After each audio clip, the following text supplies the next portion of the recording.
Iván, vamos al punto de los Estados Unidos. ¿Por qué los Estados Unidos protegen tanto a Uribe si los mismos paramilitares, cuando fueron extraditados, hayan hablado de lo que hacía Uribe? Si hay testimonios que ellos incluso tienen, hace muy poco desclasificaron algunos y había muchos testimonios que comprometían a Uribe, lo tenían perfilado también la DEA en el famoso número 82 y hay una cantidad de testimonios directos. ¿Y por qué Estados Unidos le sigue creyendo a Uribe? ¿Cuál es tu teoría sobre eso? Yo creo que ahí hay una relación de ciertos sectores del gobierno y de agencias de Estados Unidos que parte de la base de que no importa cuáles sean los métodos que emplean determinados socios que ellos tienen en América Latina, sino lo que importa es que sean muy leales a ciertas políticas, ¿no? Y así hemos visto cómo Estados Unidos ha tenido relaciones de muchos años con dictadores, personas que después terminan siendo acusadas de crímenes de lesa humanidad, y voy a mencionar simplemente a uno de ellos, Augusto Pinochet, por ejemplo, y que ahí no valen los discursos de derechos humanos, ni eso que ellos predican en su discurso como democracia, ¿no? Y yo creo que ese es el caso de Uribe, porque todo se puede decir menos que ciertas agencias de Estados Unidos no conozcan quién es Álvaro Uribe.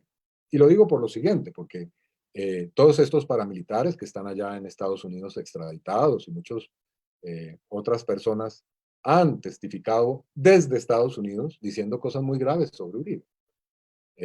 Para decir algunos de esos señores, el señor Mancuso, por ejemplo, que no quieren que llegue a Colombia, ¿no? Increíble que la Cancillería colombiana, que es tan eficiente para tramitar estas extradiciones y todo esto, en el caso de Mancuso es incomprensible que no haya logrado resolver un trámite administrativo para que el señor Mancuso regrese al país.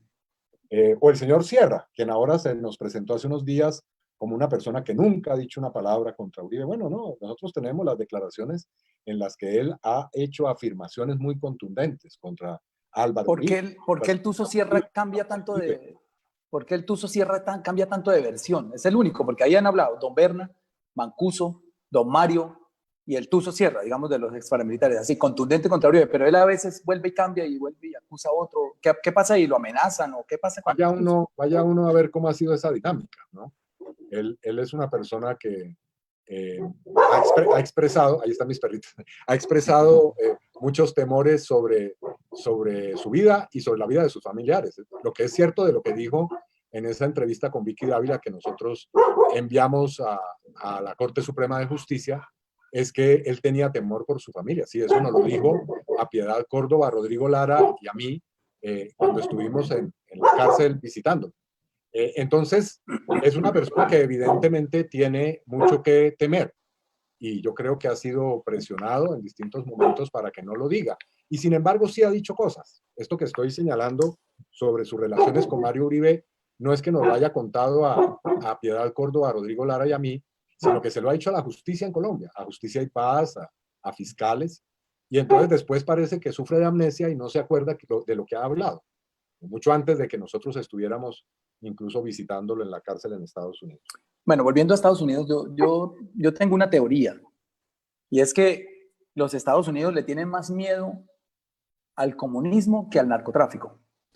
Y por eso ellos prefieren proteger a una persona de la que conocen su historia, de la que conocen su prontuario, pero que les sirve como dique. Ellos en su ignorancia, porque ellos no conocen a fondo esto. Incluso hoy veía una entrevista que colgó, no sé si fue Gonzalo Guillén, sobre Mike Frechet, que fue un embajador de los Estados Unidos en Colombia, diciendo que ellos sabían quién era Uribe y que él había contado allá, pero que eso ya lo habían dejado como...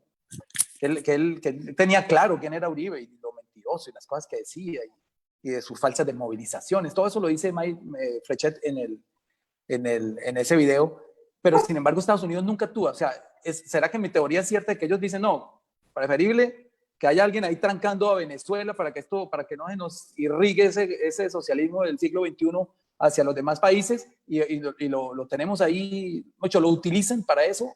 ¿O cuál es la otra razón? No lo entiendo. Muy posiblemente, eso me parece muy razonable, a pesar de lo cuestionable que pueda ser decir que aquí hay la posibilidad de que se convierta esto Sí. en una Venezuela.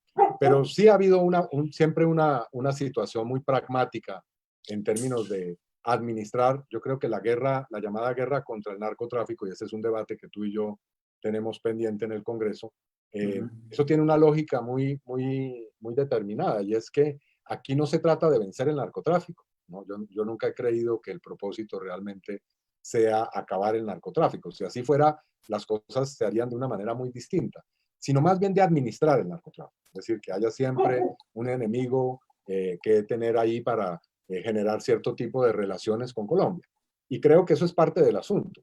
Entonces, me parece que en eso la función de figuras políticas como Uribe, especialmente desde el momento en que se produjo el atentado contra las Torres Gemelas y que surgió toda esta llamada lucha contra el terrorismo mundialmente, pues ha sido muy importante, ¿no? Uribe es, sin lugar a dudas, la figura política en América Latina que logró crear un modelo lo más funcional posible a esta idea de la lucha antiterrorista, que en última instancia se aplicó no contra los terroristas ni contra las organizaciones armadas, sino fundamentalmente contra los campesinos, las organizaciones sociales en Colombia. Y Para la mí Uribe es engañó a que los Estados Unidos con tanta esa violación de premisa. derechos humanos. ¿Cómo dices, perdón?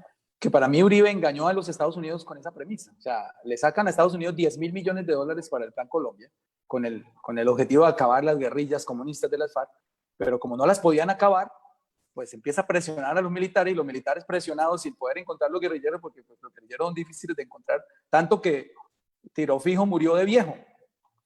Arenas también murió, o sea, muchos murieron de viejos. Pero Ellos, como no los encontraron, empezaron a matar al bobo del pueblo, al no sé ese, cuántas, al muchacho marihuanero, a disfrazarlos de guerrilleros y a mostrar las bajas para decir, sí, mire, la plata del Plan Colombia aquí se ve y aquí está el chorrero de muertos, y eran inocentes. Yo los mostré ayer en una columna, incluso el hijo de Luz Marina Bernal. sí, yo creo que muchos de esos recursos fueron a la violación de derechos humanos, otros sí fueron también, es cierto, a combatir a las FARC, pero al mismo tiempo es muy llamativo que nunca los paramilitares terminaron siendo extinguidos. Uribe dice que él desmovilizó pues no sé cuántos miles de paramilitares, pero la realidad es que el Clan del Golfo, que es una organización supremamente poderosa, es la más poderosa que hay hoy en Colombia, incluso más poderosa que el ELN, hay que decirlo, es una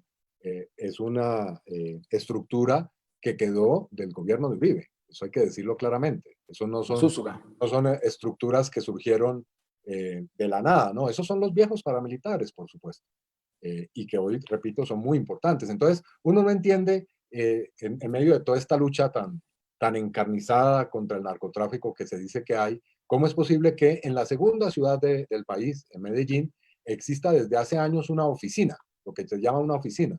Pareciera un nombre de una especie de empresita pequeña. No, hay una estructura narcotraficante que controla mucho de lo que ocurre en la segunda ciudad del país y nadie haya hecho de eso un asunto A problemático. la que